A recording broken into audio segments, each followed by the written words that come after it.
ደቆሰ ወይም ሞቶ ነው እንዴ ይለዋል። አሴርም እንዴት አባ ነው እንዴ ይሄን የምታስበው ሲለው እና ታዲያ በዚህ ሌሊት ናቶ ለሃለችህ ያው ሁኖ ይሆናል ይለዋል። አሴር እንግዲህ ይናደድና ተምቹን ይመተዋል። አንተ ላይ ግን በሀፍህ ጥሩ ነገር አይወጣ የሚለውና ጥሎት ይሄዳል። ተምቹ እንግዲህ ወይኔ ጉዴ እኔ የሚቆጭ ለማይድን ፋያው ብሬን መስጠቴ ብሎ እሺ ቆይ ጠብቀኝ ብሎ ተከትሎት ይሄዳል። ወይዘሮ ሜላት እንግዲህ ለዶክተሩ ትደውልና ሄለው ወይዘሮ ሜላት ሲላት እና ያልኩህን አደረግኩኝ ስትለው አዎ አድርጌያለሁ ያልሽኝን ሲላት እና ታዲያ ምን አለች ትላለች። ወይዘሮ ሜላት ማለቴ በጣም ጨካኝና አስመሳይ ነች። ዶክተሩም ምን ትላለች ያላት አማራጭ እኮ አምኖ መቀበል ነው ሲላት በጣም ጥሩ አድርጋ ከዚህ በላይ እኔ ገንዘብ ማውጣት አልፈልግም ትላለች። ዶክተሩም አንዱ አሽቃባጭ ስለሆነ ይገባኛል ወይዘሮ ሜላት የወጣው እኮ ገንዘቡ በቂ ነው ሲላት ወይዘሮ ሜላት እኔ እኮ ገንዘቡ አይደለም መውጣቱ የሚቆጨኝ ትለዋል። ልሸውደኝ መሞከሯ እኮ ነው ትላለች። እንግዲህ ምናልባት አባባ ኖላዊ ከዳነ ሀናን እንግዲህ የሚያግዛት እንግዲህ አንድና አንድ አባባ ኖላዊ ብቻ ነው።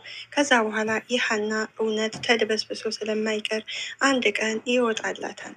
ዶክተሩም ግን እኮ ወይዘሮ ሜላት እሷም እኮ እውነት ሊኖራት ይችላል ሲላል እሷ ደግሞ ምን እውነት አላት ይላል። ዶክተሩ እንግዲህ ሀና እውነተኛ እንደሆነች ያውቃል። ነገር ግን እሱ ይሄን ውጤቱን የቀየረው ያው ተገዶ ነው። ስለዚህ እውነት የላትም እኔን አውቃ ለመሸወድ ነው ሲላል። ዶክተሩም ደግሞ አይ እውነት ሊኖራት ይችላል፣ ግን እኮ አንዳንድ ሆስፒታሎች እኮ ለገንዘብ ብለው ውጤት ይቀይራሉ ይላታል። እና አንዳንድ ሆስፒታሎች እንግዲህ አውቀው ገንዘቡ መሄጃ የላቸውም ብለው ዝቅ አድርገው ሊነግሯቸው ይችላል ሲላት ወይዘሮ ሜላት እኔ አያገባኝም እሱ የኔ ጉዳይ አይደለም ትላለች። አሲር እንግዲህ እየሮጠ ከተምቹ ጋር ወደ ሀና ይሄዳል። አሲር ሀና ምን ሆነሽ ነው ሲላት ሀናም ዘገይህ እኮ ትለዋለች። አረ ከዚህ ጋርም ሰው አለ ሲላት ተምቹ እንዴት ነህ ስትለው አለው ደህና ነኝ ፒስ ነው ወይ ይላታል። እና ጉድሁን ሁላችሁ ስትል ተምቹም እኔ አላልኩህም ሲለው አሴርም እስኪ ዝም በል አንተ ይለው እና ምን ተፈጥሮ ነው ሲላት አሴርም ሰዎች እኮ አናሳክምም አሉኝ ሲላት ሀናም አሴርም የትኞቹ ሰዎች ነው ይላል። ሰራባቸው የነበሩት ሰዎች አናሳክምም ብለውኛል ትለዋለች። እዛ አሴር ይደነግጥና ምን ይላታታል ሲላት ሀናም እኔ ምን አውቃለው ትላለች። ምን ይብቃ ነው የምትይው ሲላት ሀናም ዶክተሩ ቀሪ ሕክምናውን ለማሳከም ደግሞ ገንዘብ ያስፈልጋል ብሏን ትለዋለች። አሁን ይዘሽ ውጭ ብሎኛን ስትል አሴርም እንዴ ያማቸዋን እንዴ ይላታል። እንደዚህ ቆላልፈዋቸው እንዴት ነው ይዛቸዋቸው ውጡ የሚሉት ይላታል። እናም እያለቀሰኝ አሴር እኔ ምንም ማድረግ እንደምችል አላቅም ትላለች። አሴርም እንግዲህ ተምቹን እያየ እናታለ አሁን ምንድን ነው የምናደርገው ይላል። ሀናም እንግዲህ በቃ እናንተ ከዚህ ጠብቁኝ እኔ ከሆነ ቦታ ደርሼ እመጣለሁ ትላቸዋለች። አሴርም የት ልትሄጂ ሲላት ሀና አሴር አደራችሁን ከዚህ እንዳትነቃነቁ ከዚሁ ጠብቁኝ ብላቸው ትሄዳለች። አሴርም እንግዲህ ተምቹ አንተ ከዚህ ጠብቀኝ ሲለው ተምቹም እና ብቻዬን እኔ ሀና አደጋ ላይ ስትወርቅ ዝም ብዬ አላይም አንተ ከዚህ ጠብቅ ይለዋል። ተምቹም እንግዲህ አባባ ኖላዊን እንዴ ተነሱ እንጂ እያለ ይቀሰቅሰዋል። እንግዲህ በቃ ደይሟን ማለት ነው ማለት እንግዲህ ያኔ ሞቷን ማለት ነው እያለ ነው እንግዲህ ተምቹም እንግዲህ ይናደድና ጭራሽ ከሬሳ ጋር ነው እንዴ ቁጭ አደረጉ ብሎ ይናደዳል። ወይዘሮ ሜላት እንግዲህ ክችን ምግብ እየሰራች እርግብ ትመጣለች። እማዬ አቤት ወይኔ ወይዬ ልጄ ትላታለች። ምን እየሰራች ነው ስትል እንግዲህ ከእንግዲህ በኋላ መቼም ሀና አትመጣም ትላታለች። እና ታዲያ ባትመጣስ ትላለች። ለእናንተ ለልጆች ምግብ እየሰራው ነው ስትላት እርግብ ይቺ አጭበርባሪ እኔ እያለው እኔ እሰራለሁ ትላለች። ሜላትም ደግሞ አንቺ ደግሞ ምን ልታረጊ ስትላት እኔ ሰራው የለ ትላለች። አንቺ ረፊ እኔ እሰራለሁ ስትላት ሜላትም እኔ ራሴ ነኝ የምሰራው አንቺ ምን በወጣሽ ትላለች። ምንም ስልሽ እማዬ እኔ ነው የምሰራው ትላታለች። ወይዘሮ ሜላት እንግዲህ ሀናን ስታይ የፊቷ ፈገግታ ደስ ይላል። እርግብን ስታይ ግን የሆነ ፈገግታ እንኳን አይታይባትም። እሺ በቃ አብረን እንስራ ስትላት እንደሱ ከሆነ እስማማለሁ ትላለች። እርግብ እዛውም ሙያ ታስተምርኛለች ስትላት ወይዘሮ ሜላትም እስካሁን ሙያ አልተማርሽም ወይ ትላለች። መማርንስ ተምሬያለሁ ግን ደግሞ የእናትን ሙያ የሚያክል የለም ብዬ ነው ትላለች። አጭበርባሪ እንግዲህ እርግብ ማስመሰልን ችላበታለች። እርግብ እንግዲህ እማዬ አቤት ስትላት ስሜን መቀየር ፈልጌ ነው ስትል ለምንድን ነው መቀየር የምትፈልጊው? ከእርግብ ወደ ሀሴት መቀየር እፈልጋለሁ ትላታለች። ወይዘሮ ሜላትም እንግዲህ ለምን የኔ ልጅ ትላለች። በቃ እኔም ነፃነቴን እፈልጋለሁ ትላታለች። ወይዘሮ ሜላትም ይህ እኮ ታዲያ ደስ የሚል ነገር ነው፣ መብትሽ ነው፣ መቀየር ትችያለሽ ትላታለች። አሲር እንግዲህ ሀና እያላት ሀና እንግዲህ በሩጫ እየሄደች ነው። ከዛ በኋላ እንዴ አሲር ከየት መጣ ትለዋለች። አይ እየተከተልኩሽ ነበረ ከኋላሽ የት እየሄድሽ ነው ይላታል። እናም አባዬን አደራ ብዬ ወደየት ነው የምትመጣው ስትለው እንዴ ተምች እኮ አለ ይላል። እሺ አንቺ ወደየት እየሄድሽ ነው ሲላት ሀናም ገንዘብ ፍለጋ ነዋ። ገንዘብ የት ነው ፍለጋ የምትሄጂ ይላል። ሴትየዋን ቢሆን እግሯ ስር ወድቄ እለምናታለሁ ትላለች። አሲርም ማንን ሲላት አባዬ ልታሳክምልኝ የነበረችን ሴትዮ ነዋ ትላለች። አሲርም እንዴ ሀና እንደሱ አይሆንም ሲላት ሀናም በቁጣ እንዴት ነው የማይሆነው ትለዋለች። እና ታዲያ አባዬን እያየሁት ይሙት ወይ ስትለው አይ በፍጹም ከዛች ሴትዮ ሁለተኛ እግርሽ ተደፍተሽ እንድለምኛት እኔ አልፈልግም ይላል። ሀናም ቆይ እስኪ ሌላ አማራጭ ምን አለ ስትለው አሲርም እኔ አላቅም ይላታል። ደግሞ ክብርሽን እንድሸጭም አልፈልግም ይላል። ሀናም እያለቀሰ አባቴ እኮ ነው አባቴ ደግሞ እኔ ሲሞት አላይም ቁጭ ብዬ ትለዋለች። አሲርን በቁጣ ሀና አይሆንም አልኩ ሲላት ሀናም አንተ አባት ስላልሆነ ምንም መስሎም አይታይህም ትለዋለች። ሀና እንግዲህ ለእኔ እኮ አለሜ ነው፣ አለሜን ለማሳከም ምንም ነገር ቢሆን አደርጋለሁ ትለዋለች። አሲርም ምን ይላታል። አዎ አባት እኮ ቢሆን እንደዚህ ነገር አታደርግም ነበር ትለዋለች። እንደውም ከኔ ቀድመህ ነበር የምትገኘው ትለዋለች። አሲርም እውነት ሀና እኔ ማድረግ የምችለው ነገር ቢኖር ዝም ይመስልሻል ወይ ይላታል። እናም በቁጣ አላቅም አሲር ባታግዘኝ እንኳን ልታቆመኝ አትችልም ብላይ ጥላው ትሄዳለች። አሲርም እንግዲህ ሀና በሁኔታዋ በጣም ያዝንና እሱም ተመልሶ ይሄዳል። እንግዲህ ምላሴና ሰላም እንግዲህ ቁጭ ብለው ቁርስ ይበላሉ። ቆንጆ ቁርስ ነው አይደል ሲላት ምላሴ አዎ ቆንጆ ነው እማዬ እኮ በሙያ አትታማም ትለዋለች።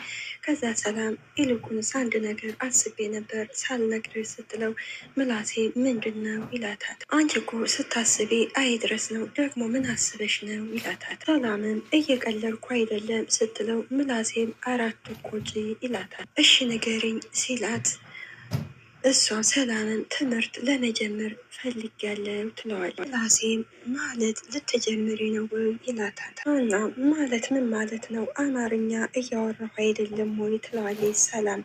እሱማ አዎ ይላታል። ምላሴ ግን ማመን እኮ ስለከበደኝ ነው ይላታል። ሰላምም ቆይ ግን እኔ የማደርገው እያንዳንዱን ነገር ለምንድን ነው እንደ ተራ ነገር የሚገርማችሁ ትለዋለች።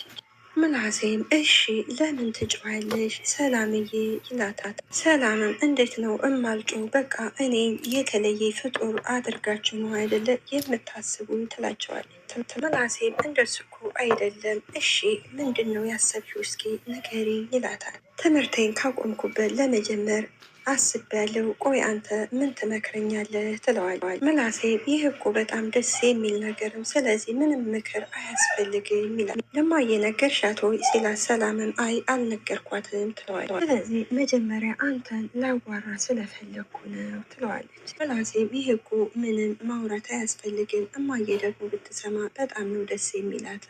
ሰላምም በቃ ዝም ብዬ ልጀምር ትላለች። ለማንኛውም እኔ ጓደኞቼን አግኝቻቸው ልምጣ ሲላት ሰላምም ቆይ እንደዛማ ከሆነ አብረን እንሄድ ትለዋለች።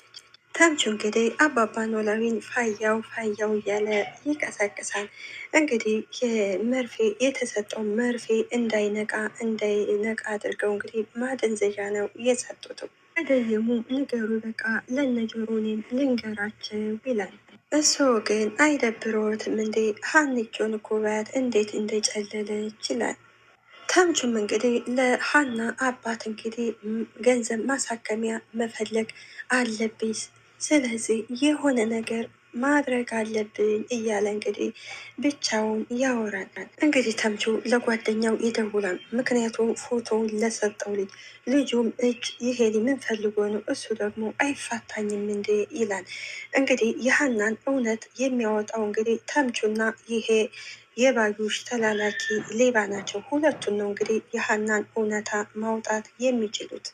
ሚስኪን እንግዲህ ሀና ሚስኪን ወደ ሜላት ቤት ትሄድና አንገቷ ተደፍታ ሀገሯ ስር እንግዲህ ትለምናታለች። አንዳንድ ጊዜ ማጣት በጣም መጥፎ ነው እውነት። ወይዘሮ ሜላት ምንድን ነው ሀና ብላ ስትጠይቃት ሀናም እንግዲህ እያለቀሰኝ እትዬ ባክዎንስ አይጨክኑብኝ ትላታለች። ምንድን ነው ሀና ስትላት ሀናም እንግዲህ እትዬ አባዬ ሊሞትብኝ ነው ትላታለች። እርግብ እንግዲህ ይቺ ዶሮዬ በሩቁ እያየ ትስቃለች። ስለዚህ አሳክሙልኝ እባክዎት አባቴ ሊሞትብኝ ነው ትላታለች። ሜላትም እንግዲህ አሁን ሀገሬ ላይ ተነሺ ስትላት ሀናም በፍጹም እሺ ካላልሽኝ አልነሳም ትላታለች። ሜላትም አንቺ ተነሺ ያልኩሽ እኮ ስትላት ሀናም እኔ አልነሳም መጀመሪያ እሺ በይኝ ትላታለች። ሀናም እያለቀሰኝ እትዬ አባዬ በጣም ታሟል ያሳክሙልኝ ትላታለች። ሜላት እንግዲህ ሀናም በእግሯ ትገፈትርና እኔ ምን አገባኝ ታዲያ ትላታለች። አንዳንድ ጊዜ ገንዘብ ያላቸው ሰዎች በጣም ጨካኞች ናቸው። ምክንያቱም ድሃ ሰዎች ግን ይራራሉ፣ ገንዘብ ያላቸው ግን በጣም እርኩሶች ናቸው። እዚህ ድራማ እንዳየ ነው እንግዲህ ትነሳና ወይዘሮ ሜላት አንቺ ልጅ ጤና የለሽም ወይ ስትላት ሀናም የኔ ጤና የሚወሰነው በአባዬ ነው ትላታለች። አባዬ ደግሞ እራሱን ስቶ ሆስፒታል ነው ያለው ትላታለች። ስለዚህ እኔ ጤነኛ አይደለሁም ትላታለች። ወይዘሮ ሜላትም ታዲያ እኔ ምን ላድርግ ምን ልሁን ትላታለች። ሀናም እትዬ በጣም አዝነውብኛል አውቃለሁ ትላለች። እባክሽ እርጅኝ ስትላ ወይዘሮ ሜላትም አይ ከእንግዲህ በኋላ ማድረግ አልችልም በቃኝ ትላታለች። የቻልኩትን ያህል እረድቼሻለሁ ትላታለች። ሀናም እትዬ አቅሙ ይሄን ያህል እንዳልሆነ አውቃለሁ እባክሽን ትላታለች። 200 ለእኔ ቀላልም ሆነም አልሆነም ለአንቺ የሚረዳሽን ያህል እረድቼሻለሁ ትላታለች። ስለዚህ አንቺ ግዴታ የለብኝም ስትላት ሀናን እሱማ ትክክል ነው ትላታለች። ይርዱኝ አባዬን ያሳክሙልኝ ትላታለች። ይች እንግዲህ ቆሻሻ እንግዲህ እርግብ በሩቁ እያየ ዝም ብላ ትመለከታቸዋለች። ወይዘሮ ሜላት አሁን መቅለስ ለሱን ትተሽ የመጣሽበትን በቀጥታ ተናገሪ ትላታለች። በፈጣሪ እንዳግዙኝ እኮ እየለመንኮት ነው ትላለች። ወይዘሮ ሜላትም እንግዲህ እኔ ሀና ትሰሚያለሽ እኔ አንቺን ለመርዳት የሩቅ መንገድ የተጓዝኩት አንቺ ጥሩ ልጅ ስለሆንሽ ነው ትላታለች። እንግዲህ እርግብን እያየቻት በጣም ታዝናለች። ወይዘሮ ሜላትም እኔ ገንዘብ እኮ ሞልቶኝ ተርፎኝ አይደለም ትላታለች። እናም ገንዘብ እንደማይጠገብ አውቃለሁ፣ ግን ደግሞ እሱ የገንዘብ ችግር የለበትም ትላታለች። አሁን ስለተናደዱ ይሆናል እትዬ ትላታለች። እዚህ ድራማ እንግዲህ ወይዘሮ ሜላት እንግዲህ አይነት ብዙ ጨካኞች አሉ። ወይዘሮ ሜላት ከመጀመሪያው በጣም ደግና የዋህ ነበረች። ነገር ግን አሁን በጣም ሀናን ለማየትም አትፈልግም። ስለዚህ አንዳንድ እህቶቻችን ምክንያቱም ለገንዘብ ብለው የሆነ ህይወታቸው ወደማይሆን ህይወት አቅጣጫ ይገባሉ። ወደው ሳይሆን ተገደው የሚገቡበት አሉ። ምክንያቱም ገንዘብ ውድ ሀገሬ ልጆች የዛሬ ቪዲዮ ይህንን ይመስላል። ሀና በጣም የምታሳዝንና አስለቃሽ ልብ ሰባሪ ናት። ባልሆነ በውሸት ስራ በውሸት ውጤት እናቷንና ቤተሰቦቿን አታለች። ግን ሐቂቃ ልጇ እሷ ነች። ወይዘሮ ሚላ ደግሞ አልመሰላትም። የፊቷን እንጂ የጀርባዋን አላየችም። እየተበላች ትገኛለች። በሌላ ቪዲዮ እስከምንገናኝ ሰላም ሁኑልኝ። ውድ የሀገሬ ልጆች ጥሩ ተመኘሁላችሁ። ሰላም